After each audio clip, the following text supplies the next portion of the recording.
요 이제 성막문 앞에 요렇게 다 이제 보면 자 휘장문 요렇게 있죠. 요렇게 청색, 자색, 홍색 실, 간리의 꼼배실로 꽈가지고 수를 놓아서 요렇게 했는데 자 요 안에도 있죠. 그렇죠?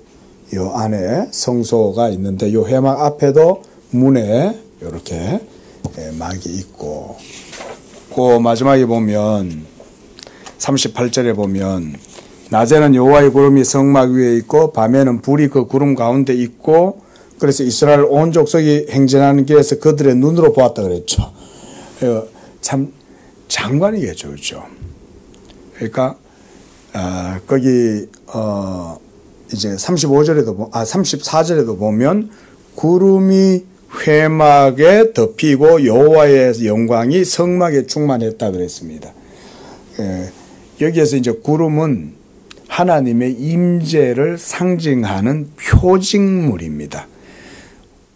우리 전설의 고향이나 그 무슨 무대 같은 데 보면 연극 같을 때 보면 스모그 있잖아요. 스모그. 저 옆에서 씩 하고 그게 이름이 뭐죠? 그 스모그 쫙 나오면 뭔가 이 분위기가 싹 이렇게 잡히잖아요. 근데 하나님께서도 그런 장면을 연출하신 거예요. 그래서 특별히 구름이 임하는 걸 백성들이 보게 해주는 거예요. 일본 하나님이 그렇게 연출하신 겁니다, 여러분. 뭐 전설의 고향 찍으시려고 그러는 게 아니에요. 그게 아니고 여호와의 영광의 임재를 눈에 보이는 가시적인 형태로 보여주어야 이 완악하고 강팍한 백성들이 여호와의 영광이 임하시는구나 이러고 이제 인식을 하기 때문에 그런 거예요. 이런 거 모두가 다 우리를 위해서 그렇게 하시는 거예요. 뭐 하나님이 사실 뭐 임하시면 이 성막에만 임하시겠어요, 그죠? 온 우주 만물을 창조하신 하나님이 뭐 임하시려면 어딘들 못 임하시겠어요? 이거 뭐 사람들이 만들어 놓은 이거 뭐 얼마 되지 않는 이런 데다가 뭐 임해가지고 그러시겠냐 이 말인 거죠. 저는 그래서 이 구약의 이런 성막이나 의식이나 이런 것들을 볼 때 이게 전부 다 이제 표징이고 상징이잖아요. 그런데 하나님은 그걸 쓰신다는 거예요. 누구를 위해서 쓰시겠어요? 하나님한테 뭐 표징이나 상징이 필요하시겠어요? 하나님은 그런 게 필요치 않죠. 하나님의 모든 세계가 다 진리로 충만한데 굳이 뭐 하나님이 실체신데 본인을 위해서 뭐 굳이 상징물이나 표징물을 쓰실 필요가 뭐 있겠어요. 그런데 우리를 위해서 성막을 만들어 주신 거예요. 그리고 성막도 전부 다 사람의 물품으로 만든 거 아닙니까? 그것만 보면 어떻게 보면 그거 뭐 대수롭지 않게 볼 수 있죠. 그죠? 그건 뭐 짐승 가죽으로 또 뭐 실로 짜가지고 막을 두르고 뭐 이러고 만드는 건데 그런데 하나님이 우리로 하여금 하나님의 은혜와 진리를 그걸 통해서 보게 하고 깨닫도록 하시기 위해서 일부러 그걸 만들라고 명하시는 거죠. 오늘 본문에도 계속 반복되는 말씀이 있죠. 오늘 본문에서도 그렇죠? 뭐였습니까? 여호와께서 명령하신 대로 되었더라. 이거를 계속 반복하죠. 하나님이 그렇게 만들어라 그랬다는 거예요. 그렇게 만들어라고 했을 때는 이유가 있겠죠. 그죠? 하나님은 하늘에서 만나도 내려주시고 메추라기도 주시고 그리고 무리바 반석을 깨뜨려 가지고 물도 나게 하시는 분이고 또 밤에는 불기둥 낮에는 구름기둥으로 항상 이렇게 계시는 분인데 뭐 그런 게 필요하시겠냐. 하나님이 모두가 다 자기의 영광과 우리를 위하여 이런 일들을 다 하시는 것입니다.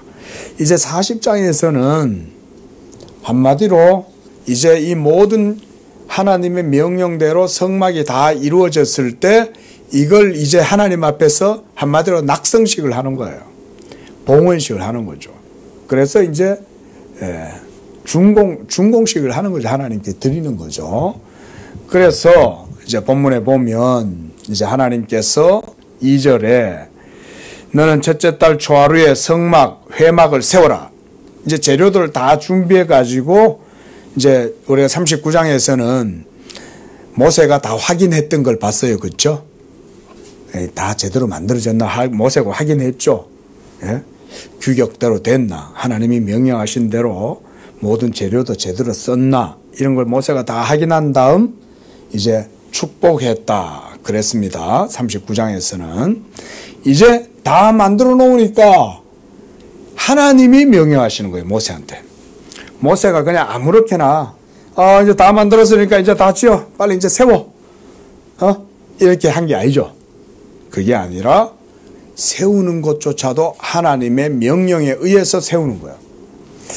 자, 이게요, 우리가 항상 주목하고 강조해야 되는 게 이겁니다. 구약의 율법을 통해서 하나님을 섬길 때 그 어느 것 하나도 사람이 마음대로 할 수 있는 게 없었어요. 이게 중요한 겁니다. 제가 출애굽기 강의하면서 여러분들에게 강조드린 것 하나가 바로 이런 율법의 규례와 명령의 형식을 따라 하나님을 구약 이스라엘 백성들이 섬길 때 신약의 믿음도 그와 같다 그랬어요. 이게 무슨 말이냐. 우리가 뭐 믿음의 자유가 있어서 그냥 믿고 싶은 대로 믿으면 되는 거 아니에요? 자, 맞아요? 틀려요? 어떤 것 같습니까? 우리 사람의 종교성이 있으니까 자기 신념과 신앙을 가지고 지 마음대로 믿으면 됩니까? 안 됩니까? 신약의 믿음도 그런 믿음 아닙니다. 여러분, 이거 잘 아셔야 돼요. 우리가 왜 교리 배웁니까? 교리를 따라서 고백하고 믿으라 이 말이죠. 여러분들 믿고 싶은 대로 성경 해석하고 여러분들이 믿는 대로 성경 아무렇게나 해석해가지고 그대로 그냥 하나님께 믿으면 그게 믿음이 되는 게 아니라는 거죠. 여러분, 그래서 우리가 개신교회가 교리를 그래서 가르치는 거예요. 성도들한테. 이거는 신조죠. 우리는 이렇게 믿습니다라는 것을 고백하는 거죠. 우리 사도신경도 어때요? 우리 항상 사도신경을 하는 이유도 사도들이 우리에게 전해준 복음을 따라서 우리가 이렇게 믿는다는 게 신조죠. 그래서 라틴어로 그래도 이 말은 나는 믿습니다 이런 말이에요. 그게 뭘 믿냐? 성부, 성자, 성령을 믿고 그리스도를 믿고 그의 사역과 죽으심과 부활을 믿고 성령을 믿고 교회를 믿고 이러면서 전부 다 믿사오며 계속 그러죠. 자, 이게 뭐냐면 내 마음대로 믿는 게 아니라는 거예요. 신약의 예수 믿음도 하나님의 말씀을 벗어난 믿음이 아니라 하나님이 우리에게 계시해 준 대로, 한번 따라해 보겠습니다. 하나님이 계시해 준 대로 믿는다. 이렇게 보면 믿음이 자유라고 하는 말이 아니죠. 믿음은 자유가 없어요. 하나님의 계시해 주시는 말씀을 따라서 믿는 거예요. 여러분이 목사도 중요한 게 뭐냐면 목사가 여러분에게 하나님의 말씀을 있는 대로 전해주잖아요. 그러면 여러분들이 그 목사가 전해주는 말씀을 듣고 그 성경의 말씀을 따라서 계시를 따라서 여러분이 믿는 거예요. 저는 이런 걸 그래서 강조를 하는 거예요. 신약의 예수 믿음도 내 자유지 뭐 이런 거 없어요. 내 자유대로 믿으면 말 그대로 자유주의예요. 에? 우리 신학적 자유주의가 있잖아요. 성경도 하나님의 말씀이 아니고 이건 인간들이 그냥 오랜 수천 년의 시간 동안 그냥 자료들을 주워 모아가지고 그냥 어쩌다가 만들어진 거 이런 식으로 보잖아요. 그러다 보니까 그 속에 여러 가지 오류들이 많이 있는데 오류들을 하나하나 다 뜯어내는 거죠. 다 뜯어내면 뭐만 남겠어요? 성경이 윤리적 종교만 남아요. 윤리적 종교만.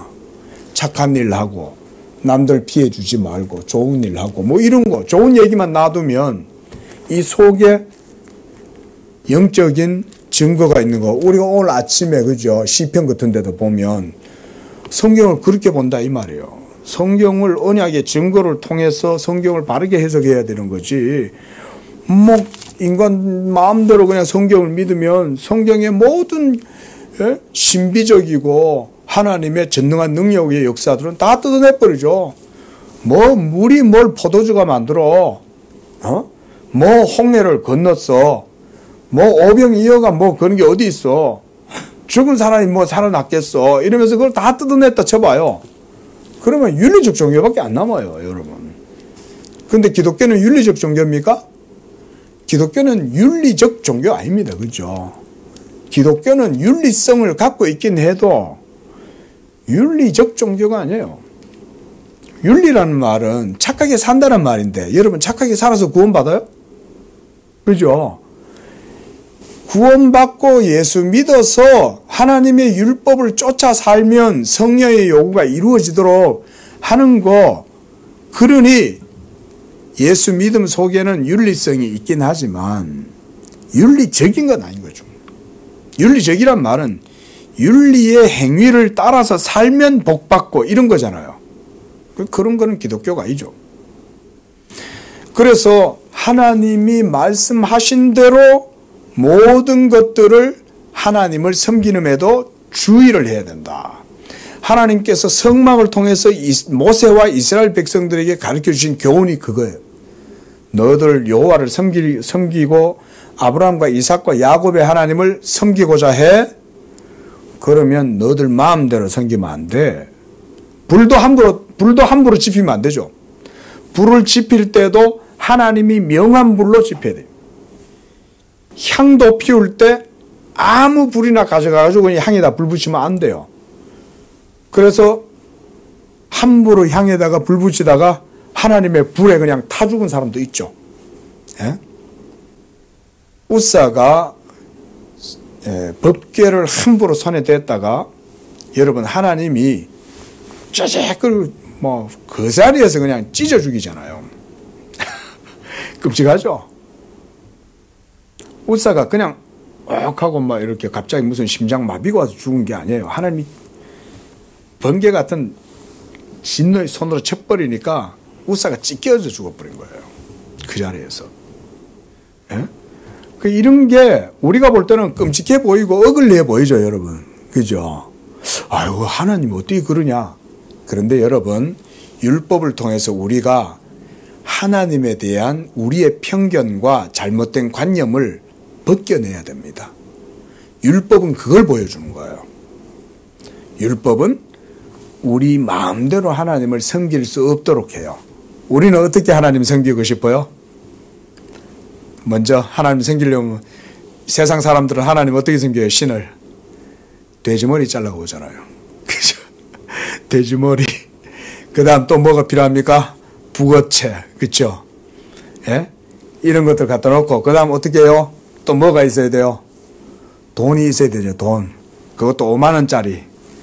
또 수표까지 해가지고 어떻게 돌돌돌돌 말아서 어떻게 합니까?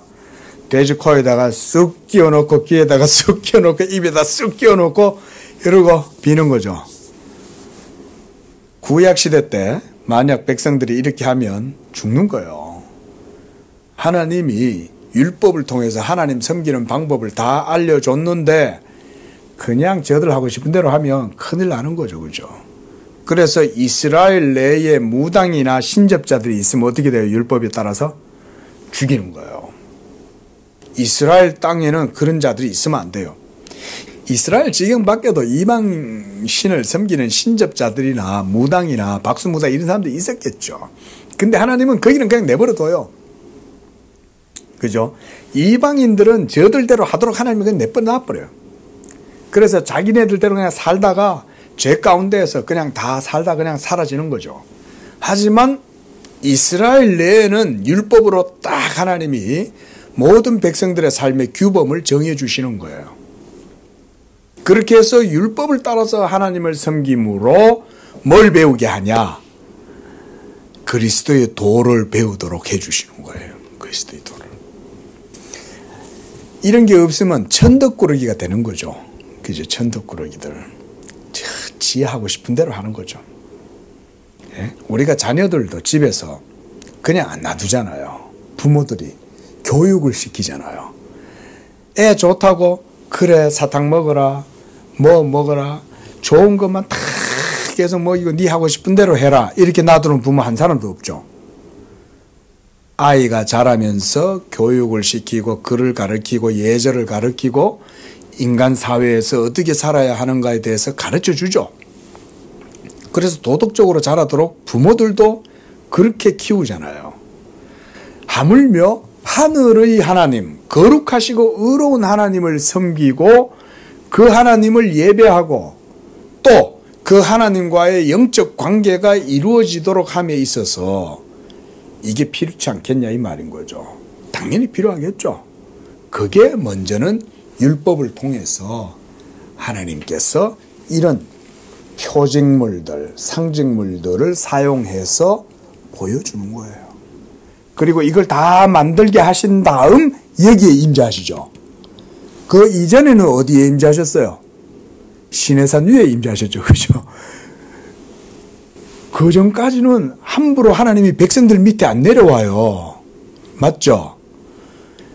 시내산에서만 만나는데 시내산에서도 어떻게 해요? 삼가 주의해라. 시내산 주변에 함부로 호기심을 갖고 오면 죽는다. 이렇게 하시죠. 그죠? 그래서 시내산에도 함부로 아무나 근접을 못했어요. 그래서 하나님이 모세와 만날 때도 시내산 중턱 위에 올라가가지고 저 꼭대기에서만 만나주시는 거예요. 하나님이. 왜냐하면 여호와의 임재가 산 밑에까지 비탈로 내려와가지고 저 밑에까지 임재가 내려가면 어떻게 됩니까? 백성이 주변에 있다가 죽는 거예요. 나무하러 산에 올라온다든지 이러면 큰일 나는 거예요. 그런데 이제 성막이 다 완성되니까 하나님이 그제서야 공식적으로 여기에 임재를 하시는 거예요.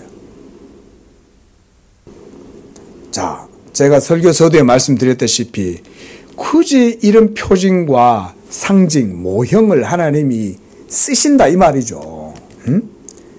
먼저는 이거 없이는 우리가 주의 도를 배울 수 없어요. 하늘의 도, 저 영적인 그런 도를 배울 수가 없습니다. 그것은 실체고 우리는 그렇게 따지자면 이 모형과 그림자 상징을 통해서 섬기는 것인데 이것도 우리를 위해서 하나님이 설정하시는 거죠. 이렇게 퍼포먼스도 행하시는 거예요. 구름을 쫙 일으키시고 낮에는 구름 기둥이 쫙 임하게 하고 밤에는 불 기둥을 또 하나님이 연출하시는 거죠. 뭘 보여줍니까 이게? 하나님이 우리 가운데 함께 있다는 걸 보여주는 거예요. 이게. 오늘날에는 하나님이 더 이상 이런 식으로 자신을 드러내시지 않죠. 오늘날에는 교회가 있고 목사가 있고 직분자가 있고 또 교회에서 하나님이 복음이 증거되게 하고 이 복음을 성도들이 듣고 그 복음 가운데에서 영적 생활하고 예배하고 또 성령으로 기도하고 이러면서 하나님이 이제는 성막 가운데 계시는 게 아니라 우리를 성전 삼으셔서 우리 안에 와 계시잖아요. 할렐루야. 우리 안에 들어와 계시는 거죠. 더 이상 구름 기둥과 불 기둥도 필요 없어요. 여호와가 우리 속에서 빛을 비추어 주시는데 그래서 이 빛 가운데 거하면 그는 어두움 가운데 다니지 않죠. 예수님이 그 말씀하셨잖아요. 그렇죠? 너희 안에 이 빛이 있으면 너희가 어둠 가운데 다니지 않는다 그랬지 않습니까? 자, 이렇게 하나님께서 백성들에게 모형과 상징으로 보여주셨다. 이게 이제 우리가 출애굽기에서 봐야 되는 교훈들이고요. 자, 그래서 성막과 회막을 세우게 하신 다음에 이제 그 속에 입주 3절 보세요. 증거궤를 들여놓고 휘장으로 궤를 가리게 했어요. 증거궤란 법궤를 얘기하죠. 그렇죠? 언약궤. 이 언약궤 안에는 이제 궤를 넣어놓고 그다음 그 궤 안에는 이제 돌판과 아론의 쌍난지 방위와 만나 담은 항아리를 딱 담아가 넣어두시는 거죠. 또 4절에 보면 상도 들여놓고 이것은 진설병을 올려놓는 상이고 그 다음 물품들을 그 위에 진설하고 그 다음 등잔대를 들여놓아서 불을 켜라 그랬어요. 이제는 회막이 있으면 안에는 어두컴컴할 거 아닙니까? 창문이 없거든요. 그런데 그 안에를 등불을 켜서 비추는 거예요. 이것은 하나님의 빛을 의미하기도 하지만 성령의 내적 조명을 의미하기도 하고 진리를 의미하기도 합니다. 여기서 등잔대의 영적 의미는 여러 가지가 있어요. 일단 그 빛 자체는 하나님이 명령한 빛이잖아요. 그러니까 진리의 빛이고 또 성막에 있는 모든 것의 의미를 밝혀주죠. 빛이 없으면 어두우니까 아무것도 안 보이잖아요. 하지만 이 빛이 비춤으로 성막에 있는 모든 기구들의 의미가 이 빛에 의해서 드러나잖아요. 그러니까 성령의 빛이라고도 할 수 있고 진리의 빛이라고도 할 수가 있어요. 그 다음 이제 5절에 금향단, 이 향단은 뭡니까? 크게는 성도의 기도다 라고 할 수 있지만 성막 안에 있는 향단은 늘 냄새를 피워서 여호와의 은혜가 거기에 있다는 걸 보여줘요. 그리고 이 향이 올라감으로써 하나님께 기도가 상달된다 이런 의미가 있습니다. 그래서 천지신명님한테 정한수 뜯어놓고 기도하면 불경이에요. 예? 그래서 율법이 아닌 다른 방법으로 하는 모든 건 다 불법이에요. 블레셋이 이스라엘과 전쟁을 하다가 이제 엘리의 아들들이 그냥 이 법궤를 가지고 나가 전쟁하다가 그만 뺏겨버렸죠, 법궤가. 근데 블레셋 사람들이 야, 이 신물이다, 신물. 응? 블레셋 사람들이 야, 우리 이스라엘에게 오늘 전쟁에서 이겼네. 근데 이스라엘 병사들이 이 자기들이 섬기는 신의 이 물건을 가지고 왔네. 법궤야. 그래가지고는 와 이러면서 이제 전리품이다 이러고는 이 법궤를 자기들의 진영으로 이제 가지고 간 거예요. 들고는. 참 그래도 보세요, 여러분. 하나님이 그걸 율법적으로 안 대하시잖아요. 그렇죠? 예를 들어서 그게 판도라 상자처럼 막 무슨 그런 거면 그거 건들면 큰일 날 텐데 하나님이 블레셋 사람들이 그걸 건들어도 그냥 가만히 냅두시죠. 근데 우사는 어땠어요? 우사는 건들자마자 죽임을 당했죠. 이게 뭘 보여주는 걸까요, 여러분? 하나님이 다 아시는 거예요. 그러니까 모형과 상징을 통해서 교육을 시키는 게 목적인 거지 법계 그 자체 속에 뭔가 영험함이 있다 이런 게 아니에요. 만약 법계 그 자체가 영험함이 있다면 블레셋 사람들이 그 순간 그걸 건드렸다가 우사처럼 죽임을 당할 수 있겠죠. 하지만 하나님이 가만히 내버려 두시죠. 왜냐하면 미련하고 우둔한 이방인들이 그걸 함부로 건든다고 해서 하나님이 그거를 무슨 호러블하게 무슨 공포영화처럼 그렇게 하지 않는 거죠.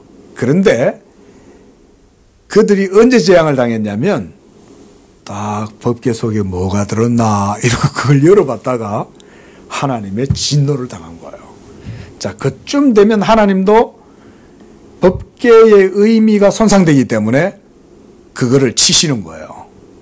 이방인들이라서 모르고 죄를 범했을지라도 하나님의 선하심과 자비하심 때문에 어느 정도는 허용해 주시는 거예요. 그래서 법궤 자체를 만지더라도 가만 놔두는데 겁도 없이 그 속의 것을 들여다봐요. 그 속에 뭐가 있어요? 하나님의 돌판이 있잖아요.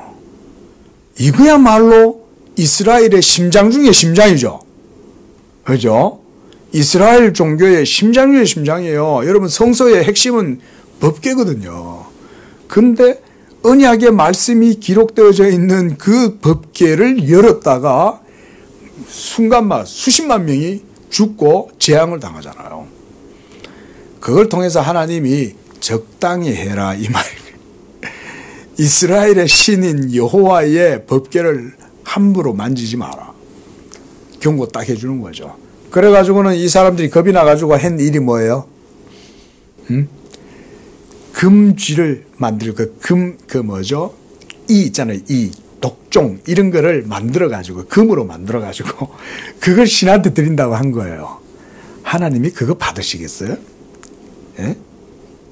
그러니까 율법에 명한 대로 하나님을 섬기지 아니하고 이방인들이 자기들의 종교적인 제의나 어떤 관념을 가지고 형상화시키고 이렇게 하는 건 모두 다 사실은 신성모독이고 불경이에요. 제가 지금 그런 얘기를 강조를 드리는 거예요. 율법대로 하는 게 중요하다는 거예요. 이게 그리고 목적이 신약의 복음도 똑같다 그랬죠. 우리가 예수님을 믿는 것도 그래서 계시된 말씀을 따라서 예수를 믿고 그러할 때에 하늘의 언약의 복도 그 가운데 주어지는 거예요. 제가 뭐 한 번씩 그런 얘기 했는데 이 뒤에 우리가 이제 처음에 디자인할 때 이것도 그런 상징적 의미를 좀 넣어봤습니다. 요렇게 이제 사선으로 요렇게 양쪽으로 딱 벌어졌죠. 이거는 예배를 의미해요. 그리고 하나님의 말씀을 받는다는 의미이고 고백한다는 의미입니다. 이거는. 그리고 요게 먼저가 아니고 뭐가 먼저예요? 버티칼 있죠. 이것은 하나님의 계시를 하나님께서 내려주신다 라는 의미로 이해를 하고, 그래서 이게 이렇게 위로 또 우리는 또 옆에 또 다 또 LED 등을 딱 넣어놨잖아요. 뭐 다 물론 이제 이거 모형이고 상징적 의미로 제가 이렇게 해놓은 거지만, 그러면 은은하게 성령의 빛이 말씀을 통해서 이렇게 비치면 우리는 또한 성령의 감동 감화를 받아가지고 다 이렇게 해서 계시를 받고 예배를 드리는 거예요. 예. 우리 그 총신의 문병호 교수님이 기독교 강요 설명하실 때 꼭 이런 거 설명하거든요. 제가 거기서 착안을 했어요. 아, 좋다. 예? 문병호 교수님이 그런 것도 설명을 잘 하시잖아요. 그래서 자, 따라해 보겠습니다. 계시가 내려오고 믿음으로 받든다. 이렇게 그게 예배예요. 그래서 이런 의미로 갖다 했는데요. 뭐 이거 없어도 돼요. 그냥 이제 만든다고 만들긴 만드는데 그래도 의미 있게 만들면 우리가 늘 생각하지 않겠나. 그래서 이제 이렇게 한 거고. 자, 중요한 건 그렇게 하나님의 말씀을 따라서 예배하는 게 바른 예배다. 신약의 예배라고 아무렇게나 하는 거 아닙니다, 여러분. 이 중요한 겁니다. 이게 율법을 통해서 이스라엘 백성들을 교육시킨 하나님의 근본적인 의도입니다. 예수 믿음도 너들 믿고 싶은 대로 믿는 게 아니다. 이걸 보여주는 거예요. 계시가 있고 그 계시를 받고 그 계시를 받음으로 고백하고 듣고 믿어 그러잖아요. 그죠? 듣고 믿어. 듣고 믿고 고백할 때 거기에 이제 하나님께 영광을 돌리는 거예요. 그러니까 목사님들은 말씀을 말씀대로 바르게 전하는 게 제일 중요한 거예요. 말씀을 말씀대로 전해야 성도들은 듣고 믿게 되고 하나님께 영광을 돌릴 수 있잖아요. 그렇죠? 꼭 기억하셔서 우리가 항상 그렇게 신앙의 도를 따라가야 됩니다. 자, 그 다음 9절에 보면 관유가 있어요. 관유.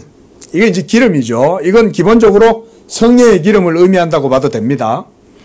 그래서 모든 제단과 성막과 그 안에 있는 모든 것을 발라라 그랬어요. 이건 뭐겠어요? 하나님께 드려지는 모든 제사 의식들이 영적 의미가 있도록 하라는 거죠. 그래서 성령의 기름을 발라서 모든 것들을 거룩하게 하는 거예요. 그래서 기름을 바른 다음 모든 것을 발라라 그랬습니다. 그래서 기구를 거룩하게 하고, 그래서 이 기름이 발라지면 그 성막에 있는 기구들이 거룩해지는 거예요. 하나님이 성령을 통해서 모든 걸 받으시죠. 이런 게 전부 다 이런 의미가 있어요. 그래서 기름 바름으로 하나님이 연락받으실 만한 기구가 되도록 하신다. 이런 의미가 되는 거죠. 그래서 모든 것에 다 이제 하고, 그 다음 12절에 보면 회막문으로 아론과 아들들을 데려가서 물로 씻기는 거예요. 당연히 물로 씻기는 건 정결함을 위해서 하는 거죠. 정결 예식이죠. 하나님을 섬기는 제사장이 먼저 정결케 되지 않으면 그가 드리는 모든 제사는 다 더럽혀지는 거죠. 성도 여러분들도 마찬가지지만 목사도 마찬가지죠. 목사가 여러분 앞에서 성직자의 직분을, 말씀 전하는 직분을 수행한다 그러면 목사도 먼저 예수님을 믿음으로 정결하게 돼야 되죠. 그죠? 믿음으로 정결케 돼야 됩니다. 당연히 그런 얘기를 하는 거예요. 또 성도도 마찬가지인 거고요. 그 다음 13절에 기름을 부어서 이들에게도 거룩하게 해라는 거예요. 당연히 이 기름은 성령의 기름이라고 생각을 해야 됩니다. 성령의 기름을 통해서 하나님께 드려질 수 있는 그런 거룩한 상태가 되도록 해라, 이런 말이고요. 자, 그 다음 쭉 넘어와서, 자, 15절 하반절에 보면 아들들에게도 기름 부음을 받고 영영이 제사장이 되리라. 기름 부음 받는 것은 메시아도 기름 부음을 받죠. 그렇죠? 여호와의 기름 부음 받은 종, 이럴 때 예수 그리스도도 성령의 임재를 통해서 하나님 앞에 모든 사역을 하잖아요. 예수님조차도 성령에 붙들림 받아요. 하나님의 사역을 하십니다. 예. 자, 그래서 메시아라는 것 자체가 기름 부음 받은 종이란 말이죠. 메시아라는 말의 이름이 기름 부음을 받았다, 이런 말입니다. 구약시대 때 기름 부음을 받는 직분이 몇 가지가 있습니까? 먼저 제사장이죠. 그 다음 또 선지자도 기름을 부어서 세웠고, 그 다음 왕이죠. 그렇죠? 그래서 그리스도의 삼중직에도 모두 다 이 기름 부음이 있어요. 그가 메시아예요. 자, 이렇게 해서 이제 16절에 보면 하나님의 명하신 대로 다 행했다 그랬고요. 그 다음 이제 17장에서는 이제 둘째 해 첫째 달 초하루에 성막을 세웠다 그랬습니다. 그리고 이제 요새는 이제 자세하게 보진 않겠습니다. 모든 것들을 다 하나님이 명령하신 대로 행하였다. 19절에도 그 얘기를 하고, 또 21절에도 명령대로 행하였다. 계속 23절에도 명령대로 행하였다. 하나하나를 할 때마다 다 붙여놨죠. 모세의 입장에서는, 자, 여기다가 하나님이 예를 들어서 이런 보세요. 그 설교단 위에는 컵을 갖다 놓되 그 속에는 물을 얼마나 넣고 물 속에는 아무것도 들지 않은 것으로 하라. 예를 들어서 그랬다 쳐요. 그리고 그것은 오른편에 놓고 왼쪽에는 뭐를 놓고, 이렇게 하나님이 딱 명하실 때 모세가 이제 그걸 그대로 하잖아요. 그래서 하나님이 말씀하신 규격대로 이걸 준비해 가지고 와서 여기다 딱 놔놨어요. 그러고 난 다음에는 모세가 뭐라고 기록한다는 거예요? 이거 하나님이 명령한 대로 여기 놨어. 이거 지금 강조하고 있는 거죠. 또 딴 거, 이것도 하나님이 명령하신 대로 여기 놨어. 이러면서 모세가 계속 그거를 계속 반복적으로 기록하고 있다는 걸 우리가 주목해서 봐야 된다. 한 번만 말해도 될 텐데, 그렇죠?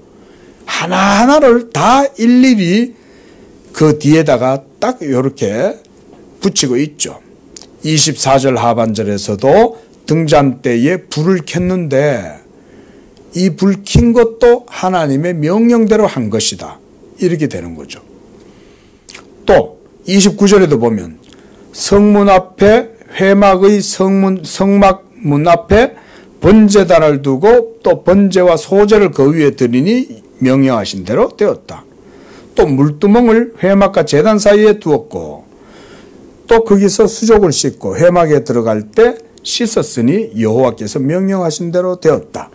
모든 것들이 다 하나님의 명령한 대로 했다는 걸 강조한다는 거예요. 그래서 오늘은 제가 출애굽기를 마치면서 그런 부분들을 여러분들께 다시 한번 강조드린 거예요. 예수 믿음도 계시의 방식대로 하나님을 믿는 겁니다. 예, 우리가 믿음 생활이라고 자기 신앙의 자유로 하는 거 아니에요. 이거 잘 아셔야 됩니다. 예, 오늘날 너무 자유에 물들어 있다 보니까 종교의 자유가 있지 않습니까? 뭐 남상수 목사라는 분은 뭐 무슨 율법주의처럼 예수 믿는 것조차도 막 그러냐, 그렇게 함부로 얘기하면 안 된다 이 말인 거예요. 응? 예수 믿고 우리가 구원받는 것도 모두 다 하나님의 의로운 방법에 따라서 구원받는 거죠. 예수도 말씀대로 안 믿으면 구원 못 받아요. 지 믿는다고 그게 다 믿음이 아니에요. 그런 얘기를 해주는 거죠. 자, 34절부터는 앞서 제가 말씀드렸기 때문에 여러 번 반복하진 않고요. 여호와께서 임재하심을 통해서 그 모든 것들이 이제 공식적인 수행이 이루어졌다는 거예요. 그래서 더 이상 하나님이 시내산에 임재하시지 않고 회막 가운데에 임재하신다는 게 중요한 겁니다. 그리고 이것은 모형이고 상징인데 지금은 하나님이 성전이 어디 있어요? 권사님 이제 성전 어디 있어요? 맞아요. 예. 우리가 바로 성전이에요. 예수 믿는 여러분의 몸이 마음이란 표현보다는 우리 몸 자체가 벌써 하나님의 성전입니다. 권사님 손가락은 몸이에요, 아니에요? 몸이죠, 그죠? 발가락은 몸이에요, 아니에요? 몸이죠. 그 말인즉 몸이란 말은 어디 하나 따로 떨어뜨려 놓고 볼 수 없죠. 마음도 우리의 몸에 있지만 몸과 마음 다가 이제는 다 하나님께 드려지는 성전이에요. 그래서 하나님은 성령을 통해서 너희를 성전 삼고 너희 안에 거하신다 할 때 마음에만 있는 게 아니에요. 몸, 온 영혼과 몸 전체가 다 하나님의 성전으로 된 거다. 이렇게 이해를 하시는 게 훨씬 좋다. 그러니까 지금은 여호와의 쉐키나라 그래요. 여호와의 구름이 임재하고 영광이 임하는 걸 여호와의 쉐키나라 그러는데 이 쉐키나가 구약시대 때는 모형과 상징으로 다 이렇게 안개처럼 그런 식으로 나왔지만 이제는 우리 안에 성령을 통해서 임재하고 계시는 게 그렇게 이제 성취가 된 거다. 우리가 이제 성막입니다. 성전입니다. 그렇죠? 하나님의 전. 예. 이렇게 함으로써 이스라엘 백성들이 이제 공식적으로 하나님과의 영적 관계가 성막을 통해서 출범이 되는 거예요. 성막이 없을 때까지는 아직 이게 정화하지 않았어요. 이스라엘 백성들이 구름 기둥이 이동하면 이제 전부 다 이제 철거하겠죠. 철거할 때도 레위 지파 사람들이 와가지고 성막을 만져요. 함부로 만지면 안 돼요. 그렇게 해서 여호와의 구름이 떠오르면 따라가고 서면 서는 곳에다가 또 하고 이걸 40년 동안 한다고 하면 생각해 봐요. 뭘 배우겠어요? 하나님이 가는 곳으로 우리는 가야 되고 하나님이 말씀하시는 곳에서 우리는 쳐야 되고 거기서 하나님을 예배하는 거고 이런 걸 이제 배우겠죠. 그렇죠? 이렇게 하나님께서 그들을 훈련시키셨다 그랬습니다. 이로써 이제 출애굽기 강해 마치겠습니다. 기도하겠습니다. 자비로우신 하나님 아버지, 우리에게 이와 같이 생명 주시고 구원 주시고 성령 주시기 위하여 저 옛날 구약 백성들을 통해서 이와 같이 모형과 상징과 그림자들을 통해서 우리에게 하나님 나라의 도를 가르쳐 주시고 이제 예수 그리스도께서 성육신하시고 자기 몸으로 성전을 세우시고 그래서 누구든지 예수를 믿는 자들은 더 이상 구약의 예법이 아니라 예수 믿음으로 하나님을 참되게 섬기고 그 가운데 우리가 예수 그리스도의 구원의 은혜를 누리게 하시는 줄로 믿습니다. 우리를 성전 삼으시고 이제 우리 안에 거하시면서 우리와 교제하시고 우리 안에서 증거하시고 우리와 함께 모든 일들 가운데 역사하시는 그 하나님을 믿고 우리도 산 믿음을 통하여 하나님께 영광을 돌리는 그런 언약의 복된 삶을 살게 하여 주옵소서. 예수님의 이름으로 기도합니다. 아멘.